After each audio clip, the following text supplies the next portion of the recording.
Hello friend, my name is Zasindra and today I'm going to continue playing for you Autumn's Journey by Apple Cider. Now last time we did some mini quests and we found out that Ilmari was not sent to actually observe Kerr. He went against his his teacher. I don't remember what word they used to describe them, but yeah. And so he's here until Kerr returns. And they're both dragons that are supposed to be keeping records on the world. So, once we were in the open air, I fished out some more coins and thrust them into Ilmari's hand. Here, you know what to do. I gave him a supportive shove to urge him onward, then waved to Kerr. I have some errands to do. You two have fun without me for now. Kerr shot me an inquisitive look, but said nothing. It wasn't too unusual for me to run off to the guild headquarters or squeeze in some solo sword training. Come to think of it, all I had to do was announce I was doing night training and they would respectfully leave me alone. Quickly. I might as well do that anyway. I mentally wished Ilmari good luck and left on a different path.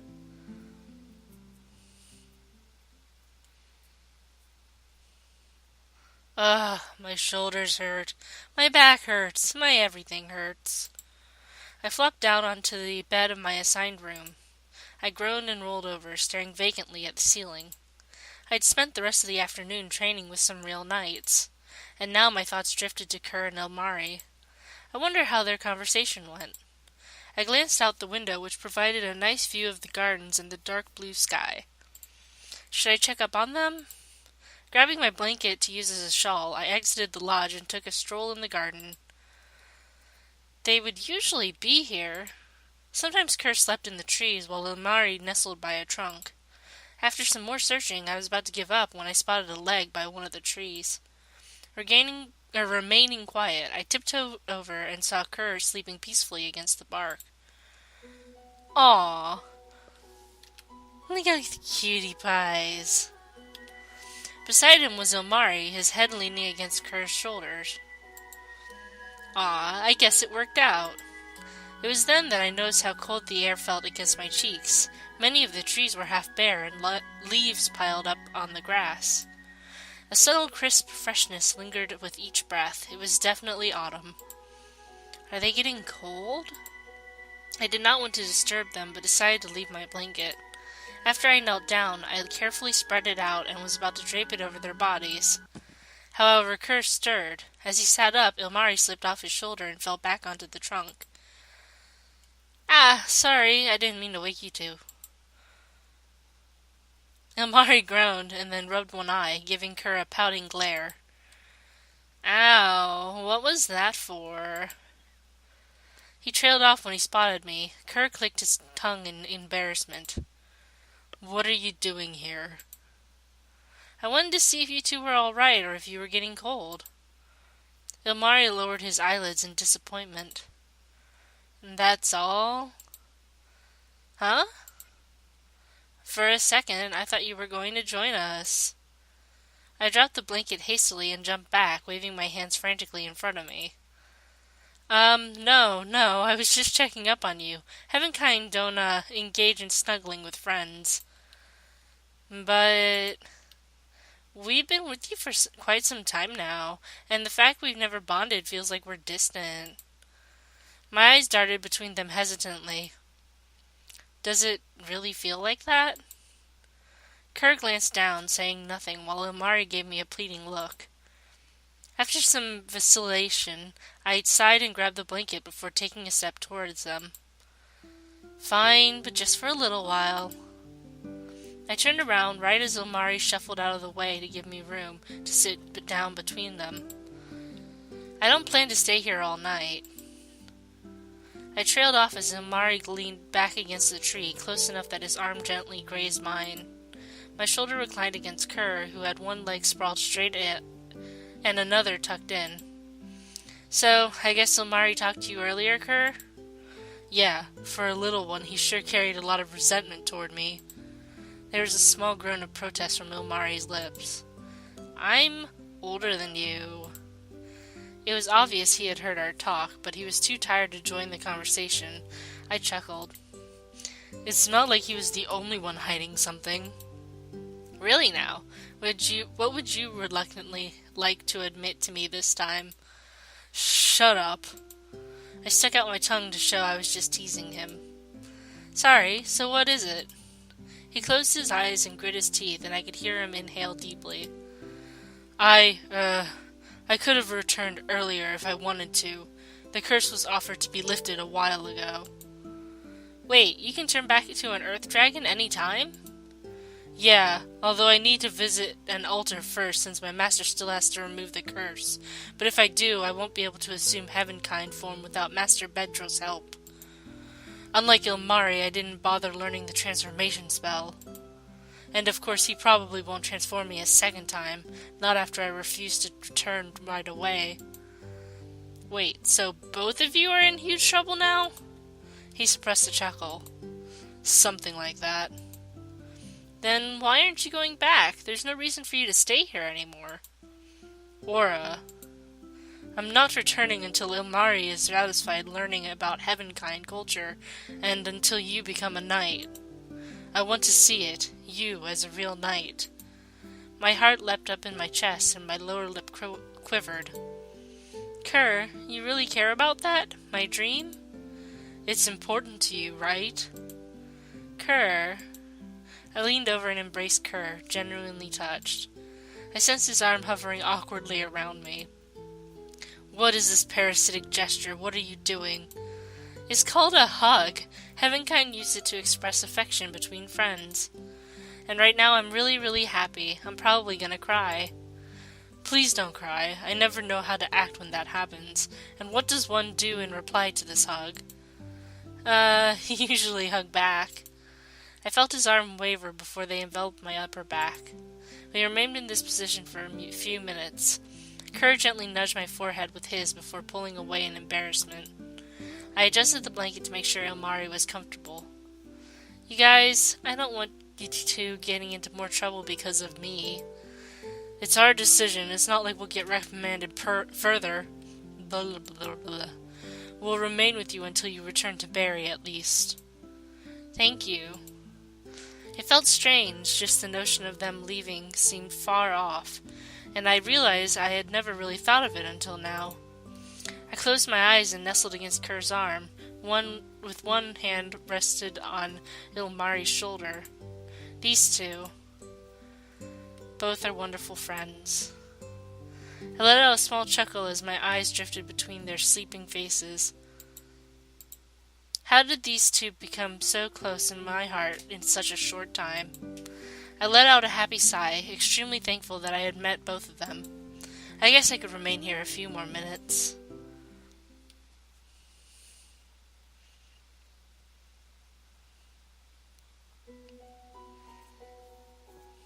Chapter 8, The Last Quest. Oh no, are we going to the end?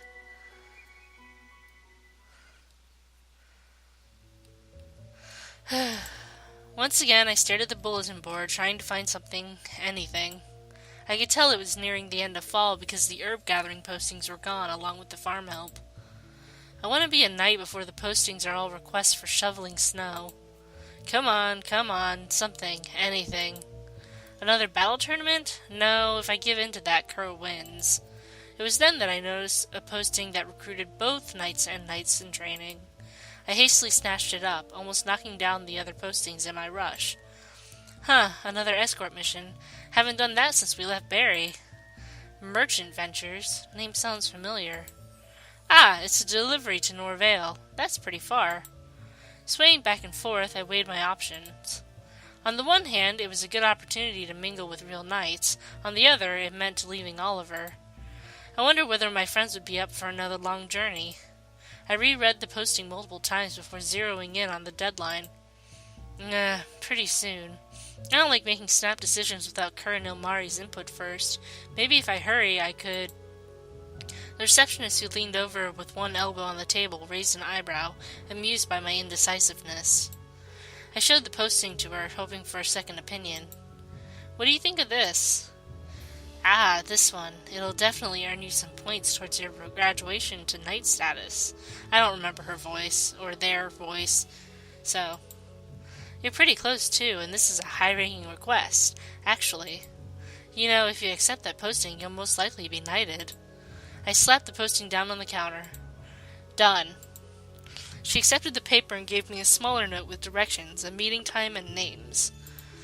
Wow, looks like quite a few people accepted this one. Sounds important. Apparently, the contents are very valuable, hence all the bodyguards.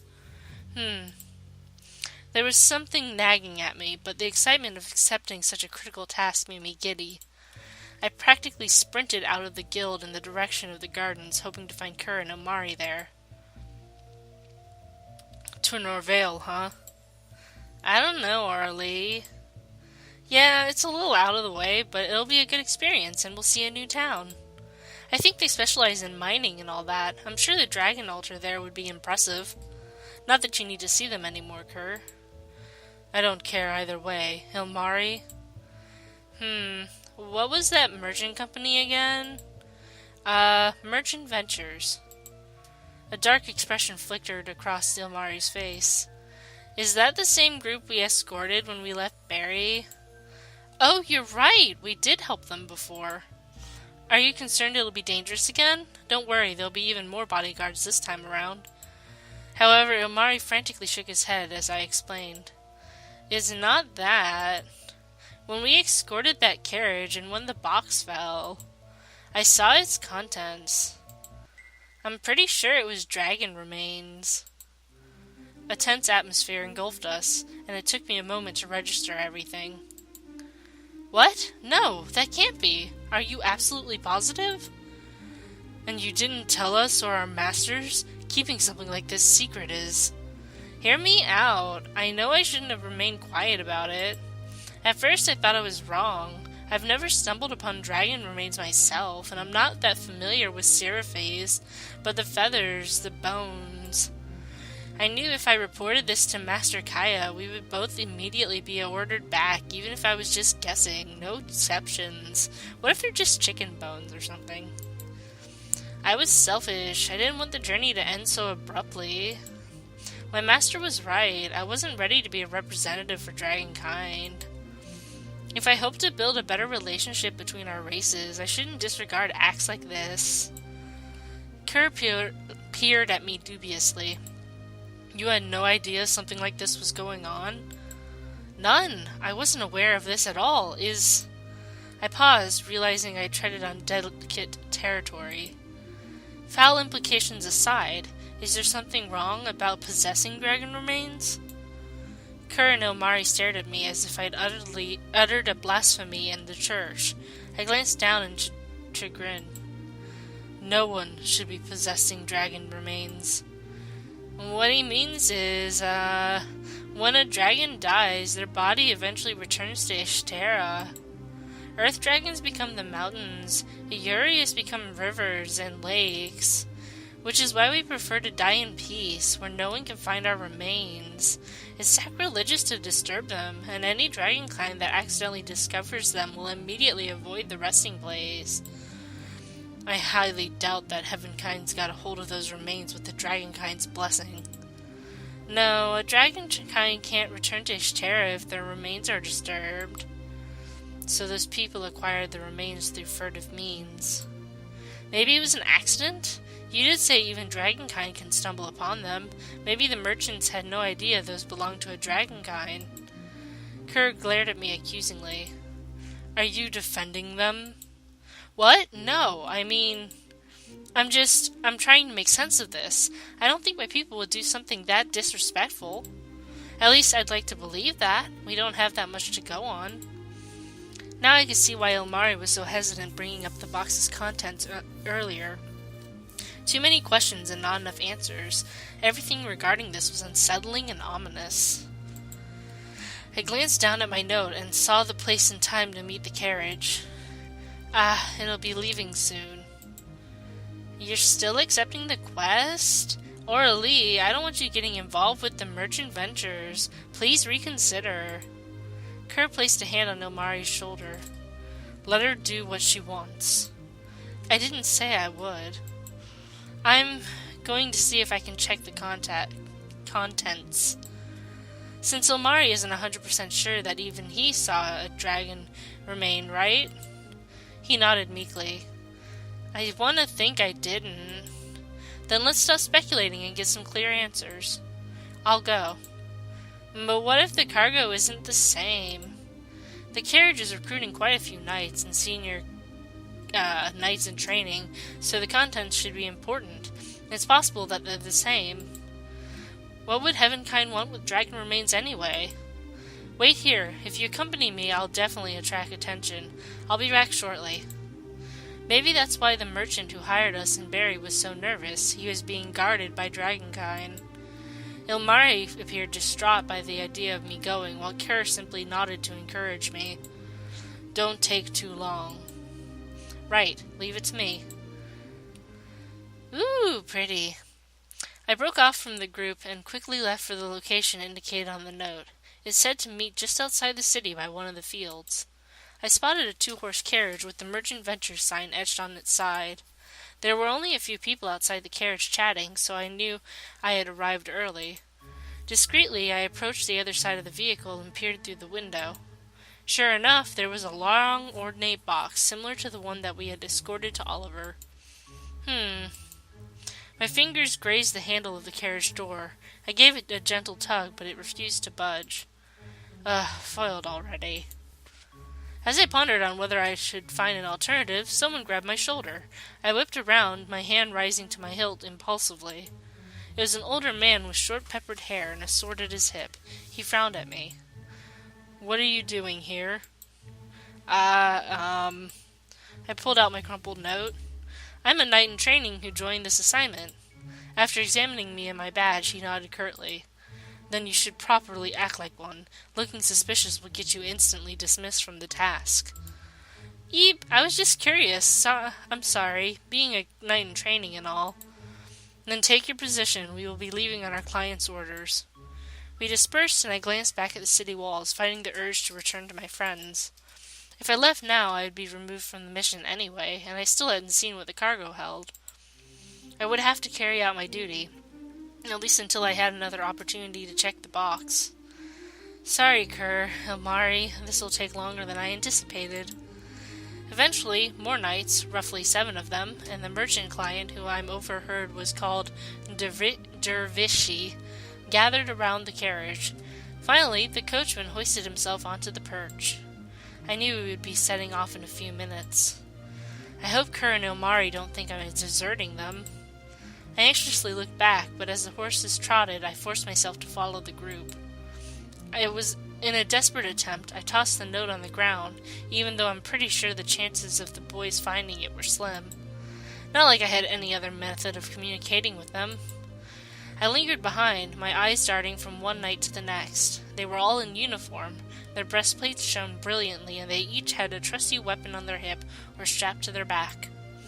Usually I would be elated just to be in their presence, but my mind was on other things.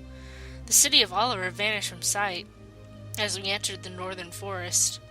Unlike the birch forest surrounding Barry, these trees were thicker and the terrain were even more rocky, although still a far cry from the mountains. I did my best to remain reserved, but Lady Bayard's name was brought up, and the knights asked me many questions about her and me. A few of them were interested in my sword skills since she had personally trained me. That's still really all they perceive when they see me. We did not make our first stop until mid-afternoon. As the knights ate, talked, or went for scouting, I approached the carriage again. Although I did not have a chance to physically check the box, maybe Dervishi would let something slip about the contents. The carriage door was open. Dervishi sat inside comfortably, talking to the prominent knight with his peppered hair, who casually stood by the vehicle. Rather terrible design flaw. One swift strike to the chest and the sternum will shatter. Which is why, even if aesthetically pleasing, it's not actually ideal. Eavesdropping isn't helping either. What are the chances I would even catch important information anyway? Giving up, I sidled away from the carriage. About the contents. Wait. Surprised, I turned around only to slam my knee into the wheel. Ow! As I rubbed my leg and stood up, the knight peered around the vehicle and spotted me. "Did you need something?" "Ha, no, I was just going to ask how much longer the break would be." "No more than 10 minutes. Relay that to the others." "Right, I'll do that." I gave an awkward salute and hobbled away, berating myself in that lost chance. I didn't even feel like passing on the message. Instead, I just wandered off while I tried to clear my thoughts. Eavesdropping hadn't worked. The box was always under constant surveillance.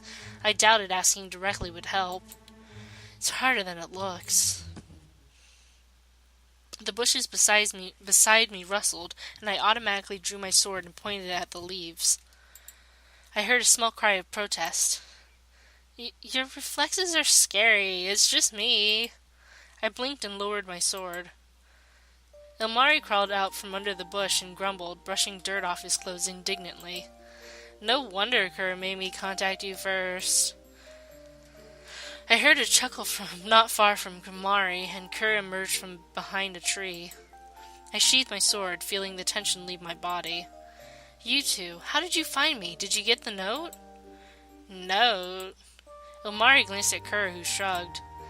"No, we just asked how to get to Norvale, and this is the main road everyone uses. It was pretty easy to catch up after that." "Were you able to ascertain the box's contents?" I shook my head sadly. "No, I've attempted multiple times, but there's been no real opportunity." You had all day, too." "Hey, you try to be discreet when surrounded by 9 people, most of them armed." "If there was just some sort of distraction, maybe I could—" The 3 of us fell silent as we pondered. "I say we pose as bandits and confront them. I'll keep the knights busy while Aura checks." Ilmari groaned. "I'd rather not resort to violence, especially since we don't know if the box actually contains dragon remains." "And what do we do if it does?" "Take it, of course." "I don't want them used for anything. Dragonkind are naturally magical, and even remains would be imbued with magic." "Then, if they took the cargo, it meant the mission would be classified as a failure. My knight in training record would be tarnished, and it would prolong my efforts to be knighted." I gripped my badge, then opened my palm as I stared at it in deliberation. Kura and Ilmari seemed to have sensed my hesitation, so I looked up and grinned. "If it comes to that, let's do it." "But Aurelie—" "Are you sure?" "Please, it'd just be a minor setback." I shoved the badge into my pocket. "This is something important to you, and you need to know that I can be relied on. If the contents do contain remains, you can trust me to seize the box."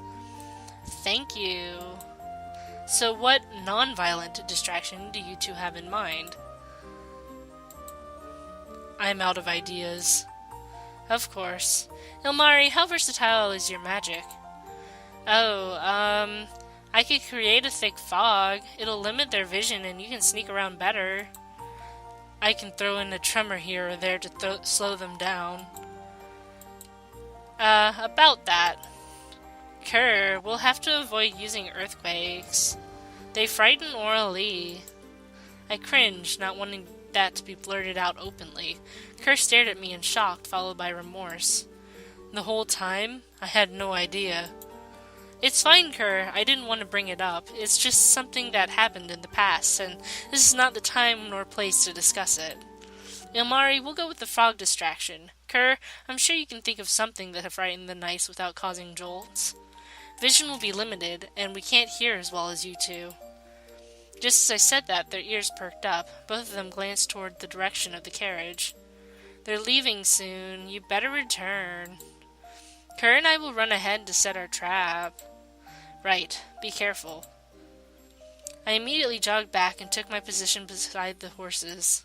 I felt bad deceiving the knights, but it was the only way to know if the Kafir had dragon remains. Please just be normal cargo.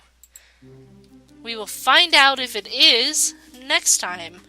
So thank you for watching. I hope you enjoyed this. I love you. Bye-bye.